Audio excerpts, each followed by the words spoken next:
ओम शांति। आज प्यारे बाबा के 30 तारीख के महावाक्य हैं। किसी ने बोला है, बाबा बोले, मीठे बच्चे, बाप की आशीर्वाद लेनी है तो सर्विसेबल सपूत बच्चे बन सबको सुख दो। मीठे बच्चे, बाप की आशीर्वाद लेनी है तो सर्विसेबल सपूत बच्चे बन सबको सुख दो, किसी को भी दुख ना दो।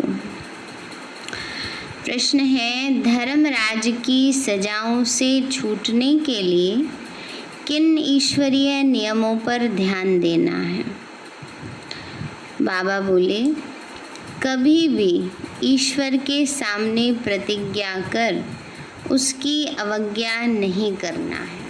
बाबा ने कहा, धर्मराज की सजा से छूटने के लिए क्या ध्यान रखना है कि ईश्वर के सामने प्रतिज्ञा कर उसकी अवज्ञा नहीं करनी है। बाबा के सामने जो हमने प्रॉमिस किया है उसको हमें कभी तोड़ना नहीं है। किसी को दुख नहीं देना है, क्रोध करना, तंग करना, अर्थात ऐसी चलन चलना जिससे ईश्वर का नाम बदनाम हो, तो उन्हें बहुत सजाएं खानी पड़ती हैं। इसलिए ऐसा कोई कर्म नहीं करना है ना जिससे बाबा का नाम बदनाम हो। किसी को बेवजह तंग करते रहें ना, क्रोध करते रहें। बाबा कहते हैं, बच्चे ऐसा कोई कर्म नहीं करना है। माया के कितने भी तूफान आए, बीमारी उथल खाए, लेकिन राइट रॉन्ग की बुद्धि से जजमेंट कर रॉन्ग कर्म से सदा बचे रहना है ना। रॉन्ग कर्म से, पाप कर्म से सदा बचे रहना है। गीत है, कौन आया मेरे मन के द्वारे। ओम शांति। यह किसने कहा? हम बच्चों ने कहा। बाबा थोड़ी कहेंगे हम बच्चों ने कहा कि हम बच्चों के मन के द्वारे बाबा आए हैं। बाप और दादा, यह तो बच्चों को ज़रूर निश्चय होगा कि हमारा पारलौकिक बाप है, परम पिता परमात्मा शिव, और यह ब्रह्मा सब बच्चों का अलौकिक बाप है। ज्ञान मिला है ना, तो अलौकिक बाप है। इसको ही प्रजापिता ब्रह्मा कहेंगे। इतने बच्चे और किसी को होते हैं क्या? बाबा ने कहा, हजारों लाखों बच्चे और किसी को होते हैं क्या? नहीं है।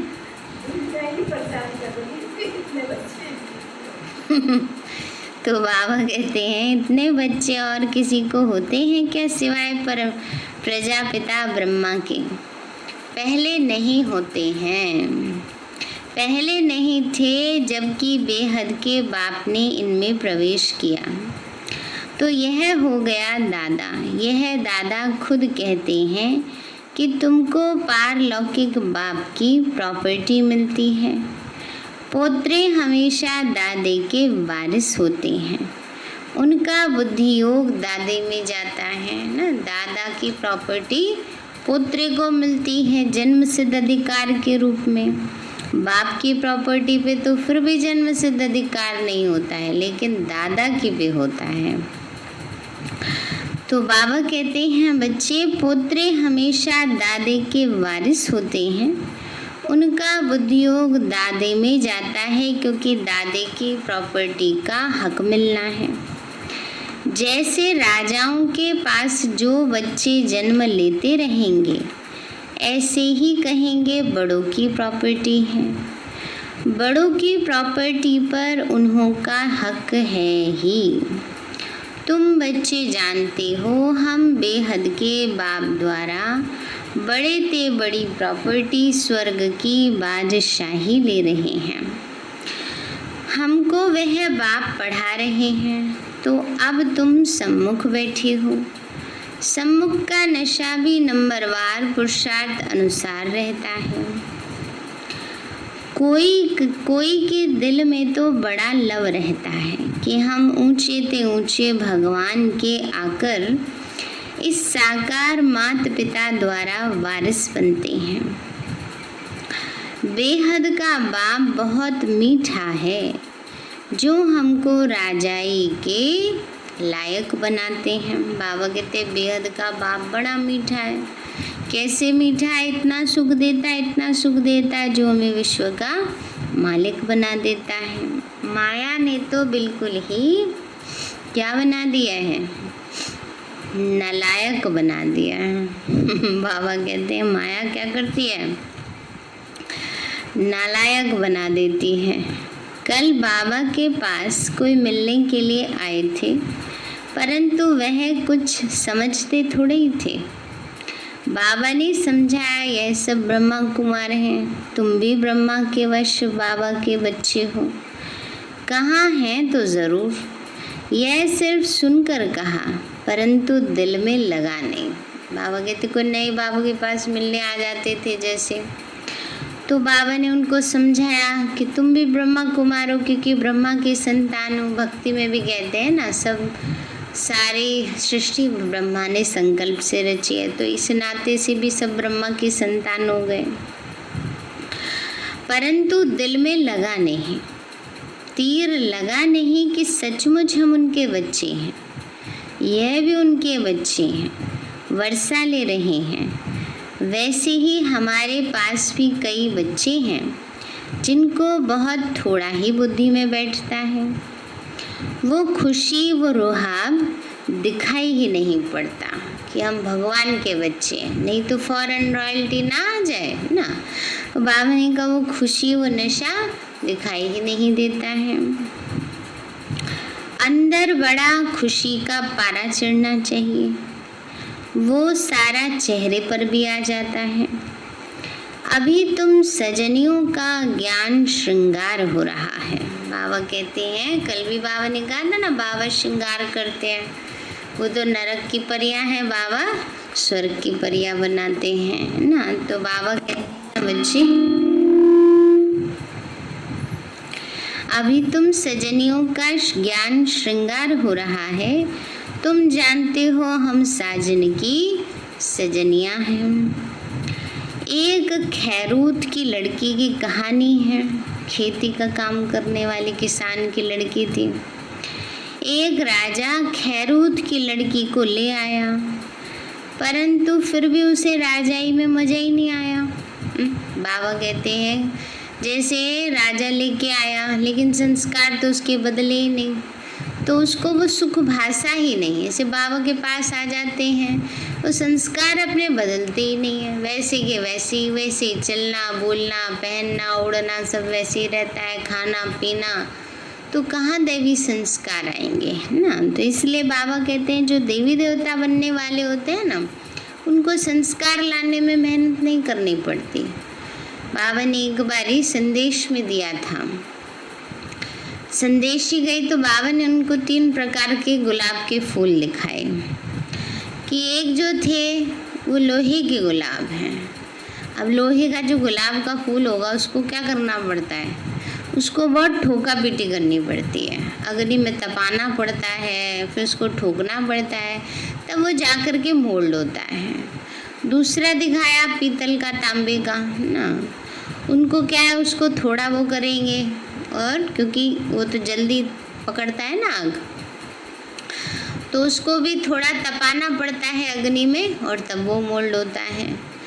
लेकिन जो नेचुरल गुलाब होते हैं ना, उनको कुछ नहीं करना पड़ता, वो इजीली सॉफ्ट मोल्ड हो जाते हैं।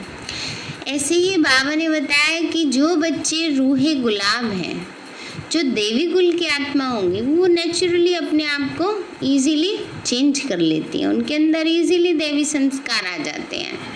दूसरे जो हैं उनको मेहनत करनी पड़ती है, उनको थोड़ा अपने को आग में तपाना पड़ेगा, थोड़ा कह करके परिवर्तन करना पड़ता है, और तीसरे तो ऐसे होते हैं कड़े संस्कारों वाले, उनको कितना भी परिवर्तन करने की कोशिश करो लेकिन वैसे के वैसे ही रहते हैं। तो इसलिए बाबा कहते हैं बच्चे, वो राजा जो था उस लड़की को ले भी आया, परंतु उसके संस्कार नहीं बदले ना, तो उसको सुख सुविधाओं के साधन भी उसको सुख नहीं दे रहे थे ना, क्योंकि उसने अपने संस्कारों को परिवर्तन नहीं किया। तो उसे राजाई में मज़ा ही नहीं आया, तो लड़की को वापस गाँव में छोड़ आया ना। तो ऐसे ही यहाँ पर भी होते हैं कि जो अपने संस्कारों को परिवर्तन नहीं करते, बाबा से अतीन्द्रिय सुख का अनुभव नहीं कर पाते हैं, तो फिर वो पुरानी दुनिया में चले जाते हैं, क्योंकि उनको वही भासती रहती है। अब जैसे वैसे उसमें भी कहा गया कि विष्टा के कीड़े को तो विष्टा में ही सुख भोग भासता है। तो लड़की को वापस गावड़े में छोड़ आया, बोला तुम तो राजाई के लायक ही नहीं हो ना, क्योंकि उसका संस्कार वैसे के वैसे ही रहे, बदला नहीं ना। तो यहाँ भी बाप श्रृंगार करते हैं और तुम भविष्य की महारानी बनो।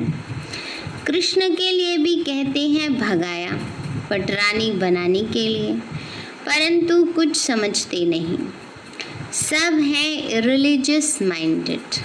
अब ऐसी बात करते हैं तो रिलीजियस हुए ना, धर्मी हो गए कि भला किसी की 16,108 रानियाँ हो सकती हैं, और वो भी जो पावन नंबर 1 देवता है उसकी ना। तो इसलिए बाबा कहते हैं समझते हैं, जबकि उसमें स्पष्ट करके बताया भी गया है कि कोई श्री कृष्ण की इतनी रानियाँ नहीं थी, परंतु उन्होंने तो जरासंध की कैद से सबको मुक्त कराया था। परंतु मनुष्य गलत चीज़ कितनी जल्दी उठा लेता है ना, अच्छी चीज़ नहीं उठाता है। तो समझते हैं ऐसी ये दुनिया चलती रहती है, कुदरत है। बहुत हैं जो मंदिर टिकाने में भी नहीं जाते हैं, ना ही शास्त्रों आदि को मानते हैं। गवर्नमेंट भी धर्म को मानने वाली नहीं है, धर्मनिरपेक्ष है ना भारतीय सरकार। तो भारत किस धर्म का था, अब किस धर्म का है, ये बिल्कुल ही नहीं जानते। अभी तुम बच्चे हो दैवी कुल के, जैसे वह कृष्ण कुल के हैं तुम वैसे ब्राह्मण कुल के हो। बाबा कहते हैं पहले पहले तुम बच्चों को पतित शूद्र से ब्राह्मण बनाता हूँ, पावन बनते बनते फिर 21 जन्मों के लिए तुम दैवी संप्रदाय बन जाएंगे, दैवी गोद में जाएंगे।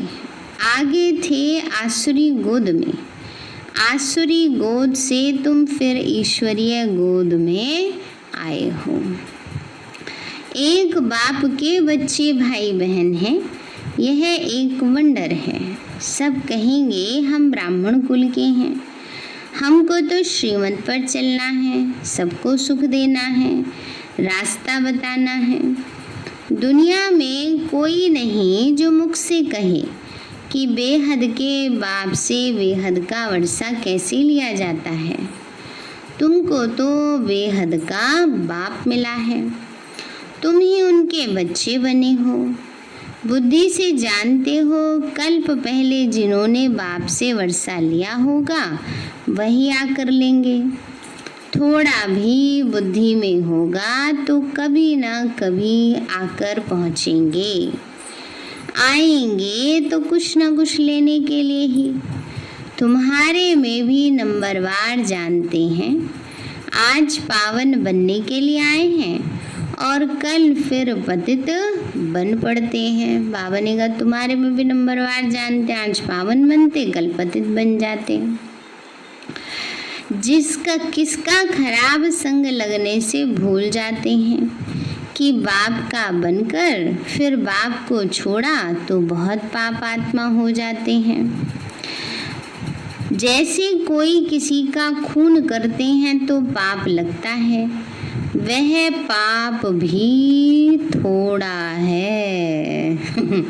बाबा कहते हैं किसी का खराब संग करने से बाप को भूल गए, बाप को छोड़ दिया, वो कितना बड़ा पाप, इतना बड़ा पाप कि किसी का मर्डर करने से भी बड़ा पाप है।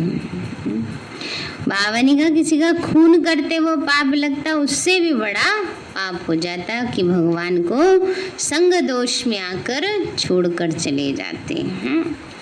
यहाँ जो बाप का बनकर फारकती दे देते हैं, प्रतिज्ञा करके फिर विकारी बन पड़ते हैं, तो बहुत पाप लगता है। अज्ञान काल में इतना नहीं लगता जितना ज्ञान में लगता है। अज्ञान काल में तो मनुष्यों में क्रोध कॉमन होता है। यहाँ तुमने किस पर क्रोध किया तो 100 गुना दंड हो जाता है। अवस्था बिल्कुल ही गिर जाती है, क्योंकि ईश्वर का फरमान नहीं मानते। धर्मराज का फरमान मिलता है। बाबा कहते हैं धर्मराज का फरमान मिलता है ना, कि किसी पर भी क्रोध नहीं करना, पवित्र बनना है। अब किसी को कुछ शिक्षा सावधानी दो, उनको वही लगने लगता है ये तो हमारे ऊपर क्रोध कर रहे हैं, वो तो गलत है ना। फिर नहीं तो अपनी समझ की बात है, तो किसी को कुछ कहा ही ना जाए, चुप रहे, फिर कहते हैं चुप ही रहते हैं फिर वो भी परेशानी हो जाती है। तो इसीलिए बाबा कहते हैं बच्चे ये तो अपनी समझ की बात है कि कहाँ किस चीज़ के लिए डायरेक्शन दिया जा रहा है, उस डायरेक्शन अनुसार हमें अपने आप ही चलना चाहिए। 10 बार भी अगर कोई बात समझाने से नहीं समझते तो क्या किया जाए फिर। तो इसलिए बाबा कहते हैं बच्चे अवस्था बिल्कुल गिर जाती है, धर्मराज का फरमान मिलता है पवित्र बनना। तुम ईश्वर का बन जरा भी उनके फरमान की अवज्ञा की तो 100 गुना दंड चढ़ जाता है। क्रिएटर तो वो एक है, ब्रह्मा विष्णु शंकर भी उनकी रचना है। धर्मराज भी क्रिएशन है। बाबा कहते क्रिएटर तो शिव बाबा है, धर्मराज क्रिएशन है। धर्मराज का रूप भी बाबा साक्षात्कार कराते हैं, फिर उस समय सिद्ध कर बतलाते हैं। देखो तुमने प्रतिज्ञा की थी कि हम क्रोध नहीं करेंगे, किसी को दुख नहीं देंगे, फिर भी तुमने इनको दुख दिया, तंग किया, अब खाओ सजा, है ना। बाबा कहते हैं बच्चे फिर बाबा के सामने कई प्रतिज्ञा करते हैं हम क्रोध नहीं करेंगे, हम दुख नहीं देंगे, फिर भी देते रहते हैं। तो बाबा कहते हैं फिर क्या होगा, लास्ट में दिखाया जाएगा, साक्षात्कार कराया जाएगा, तो फिर अब खाओ सजा। बिगड़ साक्षात्कार के सजा नहीं देते बाबा। जैसे इस गवर्नमेंट में भी, इस कोर्ट में भी नियम है कि बिना प्रूफ के किसी को सजा नहीं मिल सकती। ऐसी इस हाईएस्ट गवर्नमेंट के पास भी ये रूल है ना कि बिना प्रूफ के वो सजा नहीं देता है, दिखाता है, पहले वो सीन सारे मर्ज करेगा।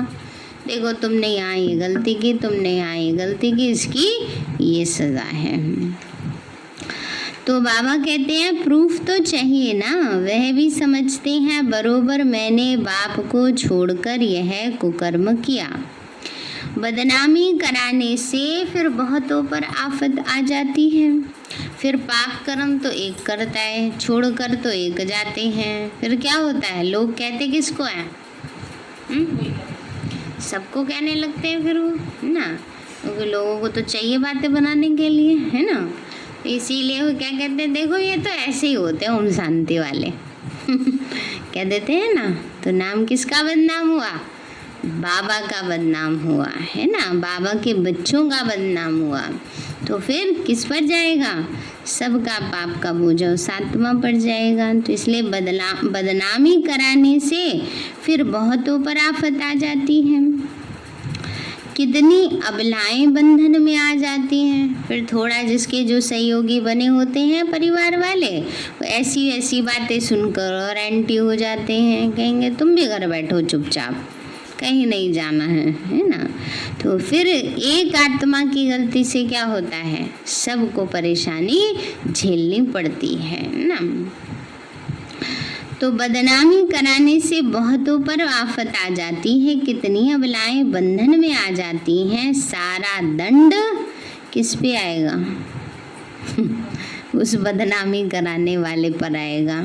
फिर और क्या कहते हैं, जाकर के बाहर जब से बाबा के बने हैं तब से हमें तो परेशानी आई है। वैसे तो तुम्हारे जीवन में कोई जैसे परेशानी ही नहीं थी, पहले चाहे कितने भी परेशानियों में घिरे रहते हो हैं, तब नहीं कहेंगे। और बाबा का नाम, खुद तो बाबा का नाम बदनाम कर रहे हैं, कहीं तो सेंटर का भी नाम कहते, पता नहीं सेंटर पे जाने लगे तब से ऐसा होने लगा है। बताओ वही फिर सेंटर पे तुम्हारे साथ इतनी परेशानी आ गई है तो दुनिया में ही रह के देख लो, फिर बाबा भी यूँ कह देता है। तो इसलिए बाबा कहते हैं ये सब क्या है, बाबा का नाम बदनाम करना है। तो सारा दंड बदनामी कराने वालों पर पड़ जाता है। इसलिए बाप कहते बड़े ते बड़ा पाप आत्मा देखना हो तो यहाँ देखो। वो आत्मा क्या बन जाती है फिर, बड़े ते बड़ी पाप आत्मा। धोबी के पास बहुत मैले सड़े हुए कपड़े जब होते हैं तो सटका लगाने से फट पड़ते हैं।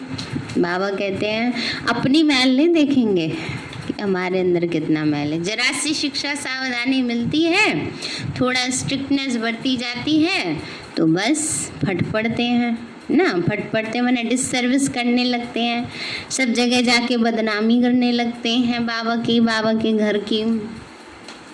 तो इसलिए बाबा कहते हैं बच्चे वो क्या होता है, आज पूरा बाबा का धर्मराज वाला पार्ट चल रहा है, रोल चल रहा है अच्छे से बाबा सबको डांट लगा रहे हैं। तो यहाँ भी सटका सहन ना कर चले जाते हैं। सटका लगाना माना बाबा शिक्षाएं देते हैं, सावधानियाँ देते हैं, ग्रहण नहीं करते, धारण नहीं करते, बस फिर छोड़ के चले आते हैं, सहन करते नहीं, अपनी कमियों को देखते नहीं है ना। तो बाबा कहते हैं ईश्वर की गोद में आकर डायरेक्ट उनकी अवज्ञा की तो सजा तो खानी पड़ेगी। जो हेड ब्राह्मणी पार्टी ले आती है उस पर भी बड़ी रिस्पॉन्सिबिलिटी है। एक ने भी अगर हाथ छोड़ दिया, विकारी बना, तो उनका पाप ले आने वाले पर लग जाएगा। ये बात बाबा ने पहली बार कही है आज। बाबा ये तो कहते हैं कि अगर कोई जाकर के विकारी बनते हैं तो उस पर ब्राह्मणी पर पाप, वो अगर कोई विकारी को ले आती है तो ब्राह्मणी पर पाप लगता है। लेकिन आज जो बाबा ने बात कही है ना कि अगर लाने के बाद, क्योंकि कई क्या करते हैं जा करके पहले कह देंगे हाँ मधुबन जाने के लिए हाँ हम पक्के हैं, निश्चय कर लेंगे, खान पान की शुद्धि भी कर लेंगे, पवित्रता की धारणा भी कर लेंगे, फिर थोड़े दिन बाद फिर बदल जाएंगे। इसलिए बाबा ने आज ये डायरेक्शन दिया है कि अगर छोड़ा बाद में छोड़ा हाथ, इसलिए बहुत जो पक्के हों उन्हीं को बाबा के पास लेकर जाओ। तो अगर एक ने भी हाथ छोड़ दिया, विकारी बना, तो उसका पाप ले आने वाले पर लग जाएगा। ऐसे कोई को भी इंद्र सभा में नहीं लाना चाहिए। नीलम परी पुखराज परी की कहानी भी है ना। इंद्र सभा में कोई छिपा कर ले आई तो इंद्र सभा में बास आने लगी, तो ले आने वाली पर भी दंड पड़ गया। ऐसी कुछ कहानियां हैं ना। तो बाबा कहते हैं ऐसी कहानियां बना दी हैं।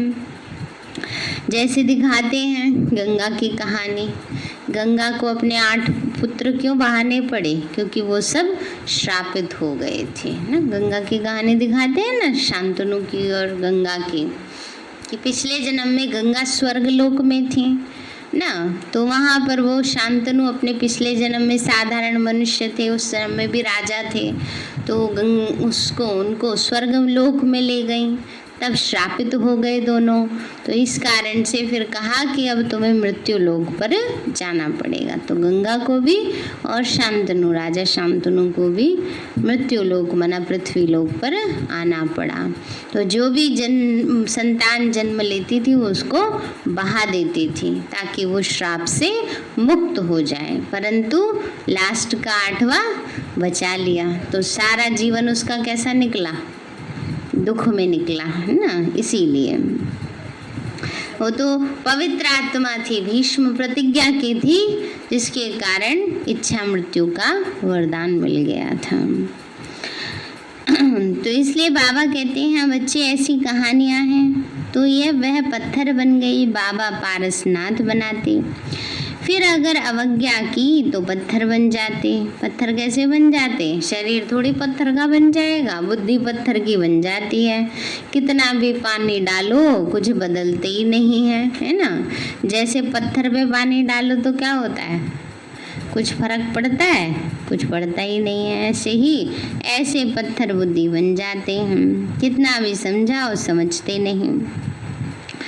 राजाई पाने का सौभाग्य गवा देते हैं। समझो कोई गरीब राजा की गोद लेते, अगर नालायक बन पड़ा और राजा निकाल देवे तो क्या होगा?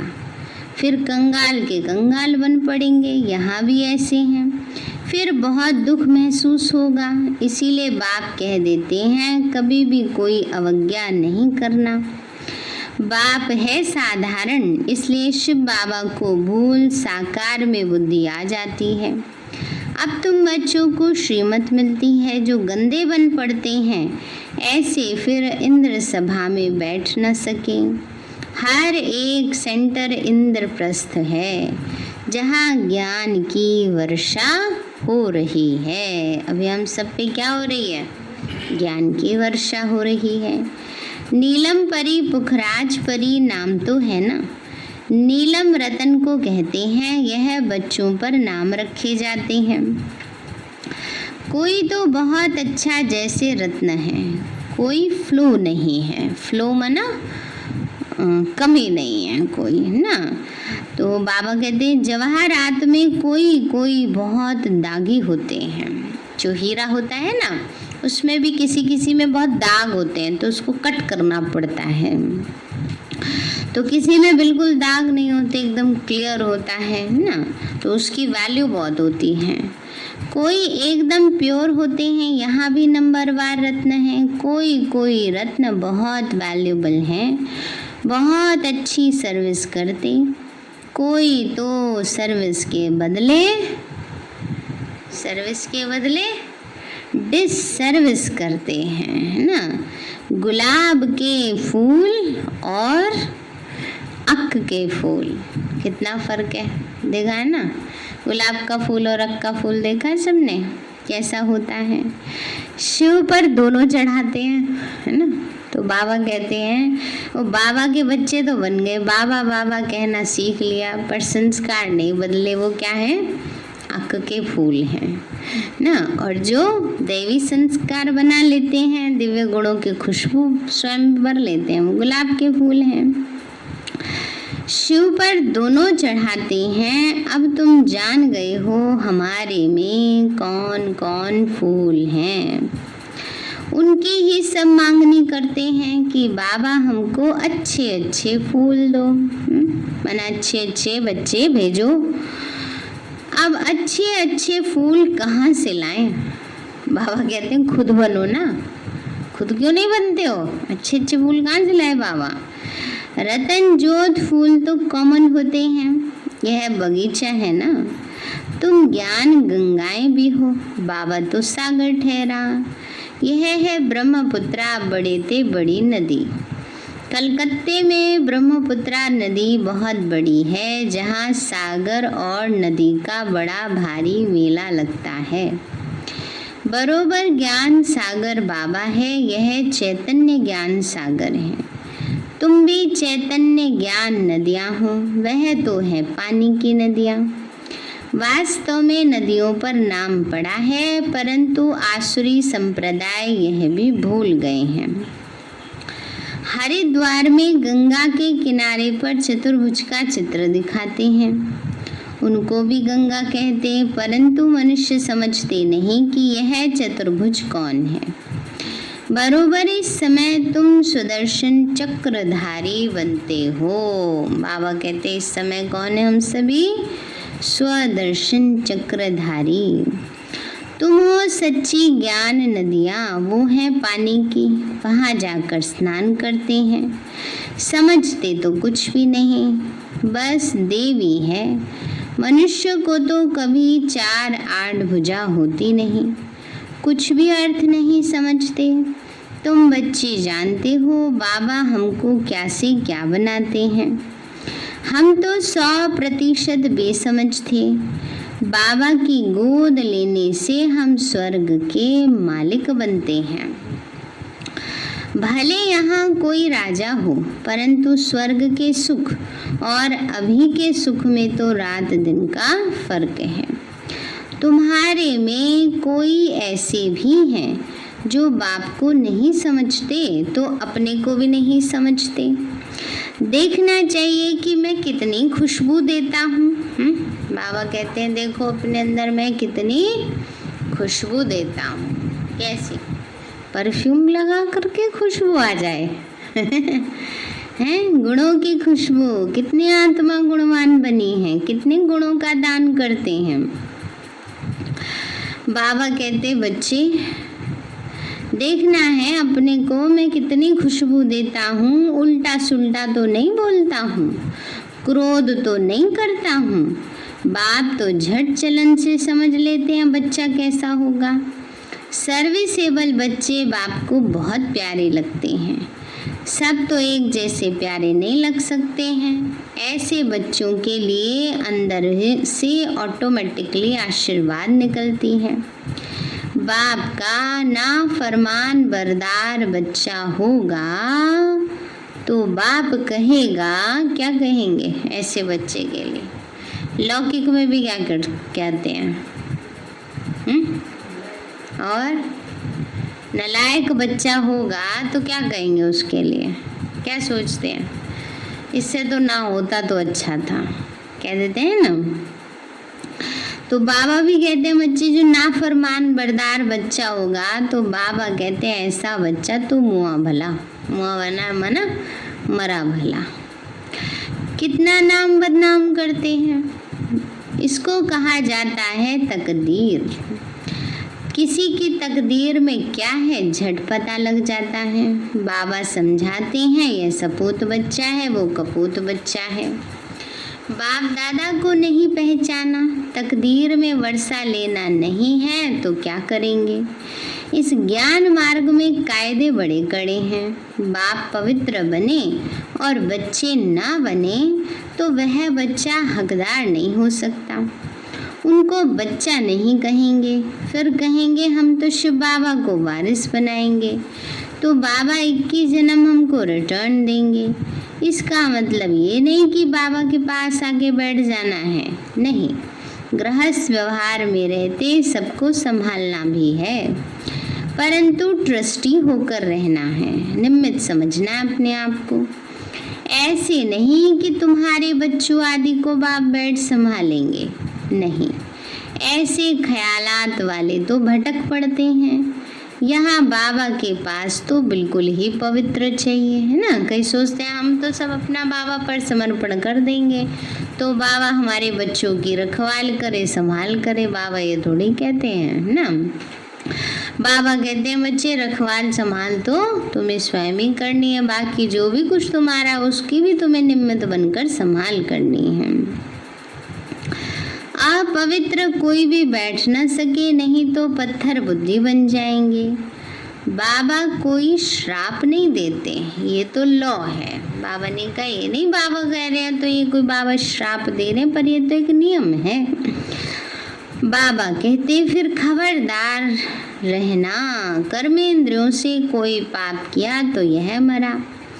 बड़ी भारी मंजिल है, बाप का बच्चा बना तो फिर बीमारी सारी उथल खाएगी।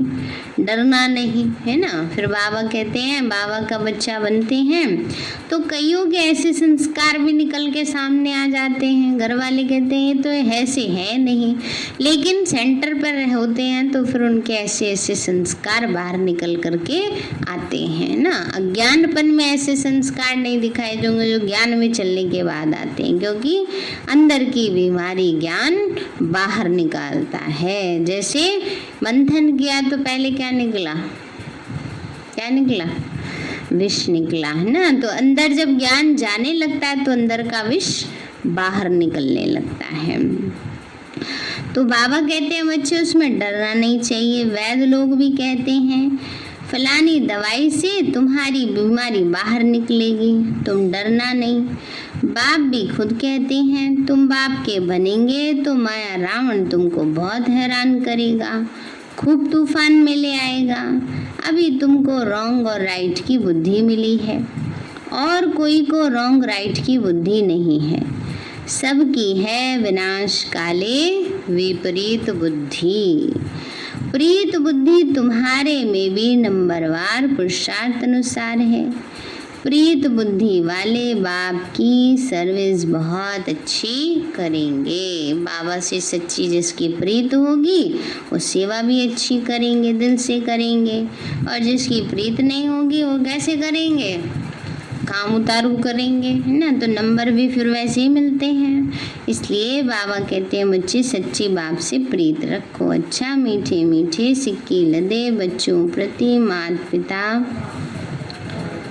प्यार और गुड मॉर्निंग। रूहानी बाप की रूहानी बच्चों को नमस्ते। रूहानी हम बच्चों की रूहानी माता पिता बाप दादा को नमस्ते नमस्ते नमस्ते बाबा नमस्ते। धारणा के लिए मुख्य सार है ईश्वर का बच्चा बनकर जरा भी उनके फरमान की अवज्ञा नहीं करनी है। इन कर्मेंद्रियों से कोई भी कुकर्म नहीं करना है। उल्टे सुल्टे बोल नहीं बोलने हैं। सपूत बन बाप की आशीर्वाद लेनी है। दूसरा है ट्रस्टी बनकर अपने गृहस्थ व्यवहार को संभालना है। ज्ञान मार्ग में जो कायदे हैं उन पर पूरा पूरा चलना है। रॉन्ग और राइट को समझकर माया से खबरदार रहना है ना। राइट रॉन्ग समझ के माया से खबरदार रहना है। वरदान दिया बाबा ने, संपूर्ण स्टेज और स्टेटस की स्मृति से सदा ऊंचा कर्तव्य करने वाले बाप समान भव। संपूर्ण स्टेज और स्टेटस की स्मृति से सदा ऊंचा कर्तव्य करने वाले बाप समान भव। बाबा बोले सदैव यह स्मृति में रहे कि मैं हर समय हर सेकंड हर कर्म करते हुए स्टेज पर हूँ। तो हर कर्म पर अटेंशन रहने से संपूर्ण स्टेज के नज़दीक आ जाएंगे। साथ साथ वर्तमान और भविष्य स्टेटस की स्मृति रहने से हर कर्म श्रेष्ठ होगा। यही दो स्मृतियां बाप समान बना देंगे, है ना। बाबा ने कहा दो बातें याद रहे। पहली बात तो मैं स्टेज पर हूँ ना, तो बाबा ने कहा उससे क्या होगा। और अपना भविष्य स्टेटस, ये है ना हमारा भविष्य स्टेटस, सत्युगी बादशाही, सत्युगी दैवी पद ना। तो बाबा ने कहा स्टेज भी याद रहे कि मैं वर्ल्ड ड्रामा स्टेज पर हूँ और स्टेटस भी याद रहे। जैसे लौकिक में किसी को अपना स्टेटस भूलता है, वो स्टेटस नहीं जो फोन में लगा देते हैं वो भी चल गया आजकल वो नहीं, स्टेटस का मतलब है पद, है ना। अपना पद किसी को नहीं भूलता, बड़े उसके नशे में रहते हैं। तो बाबा कहते हैं ये भी नशे में रहो। समानता में आने से एक दो के मन के संकल्पों को सहज ही कैच कर लेंगे। इसके लिए सिर्फ संकल्पों पर कंट्रोलिंग पावर चाहिए, अपने संकल्पों की मिक्सचैरिटी ना हो। स्लोगन है ईर्ष्या और अप्राप्ति का कारण इच्छाएं हैं। जहाँ सर्व प्राप्तियां हैं वहाँ प्रसन्नता है। ईर्ष्या और अप्राप्ति का कारण इच्छाएं हैं, जहाँ सर्व प्राप्तियां हैं वहाँ प्रसन्नता है। इसलिए सर्व प्राप्तियां हैं तो प्रसन्नता है, इच्छाएं हैं तो ईर्ष्या द्वेष है। अब सारी प्राप्तियां कैसे हों? जब बुद्धि बाबा से लगी रहेगी तो सहज सर्व प्राप्तियां हो जाएंगी। सार है मीठे बच्चे, बाप की आशीर्वाद लेनी है तो सर्विसेबल सपूत बच्चे बन सबको सुख दो, किसी को भी दुख ना दो। प्रश्न है धर्मराज की सजाओं से छूटने के लिए किन ईश्वरीय नियमों पर ध्यान देना है? बाबा बोले कभी भी ईश्वर के सामने प्रतिज्ञा कर उसकी अवज्ञा नहीं करनी, किसी को दुख नहीं देना, क्रोध करना, तंग करना अर्थात ऐसी चलन चलना जिससे ईश्वर का नाम बदनाम होने बहुत सजाएं खानी पड़ती हैं। इसलिए ऐसा कोई कर्म नहीं करना। माया के कितने तूफान आए, बीमारी उथल खाए, लेकिन राइट रॉन्ग की बुद्धि से जजमेंट कर रॉन्ग कर्म से सदा बचे रहना है। गीत है कौन आया मेरे मन के द्वार। अच्छा, ओम शांति। अभी प्यारे बाबा को भोग लगाएंगे।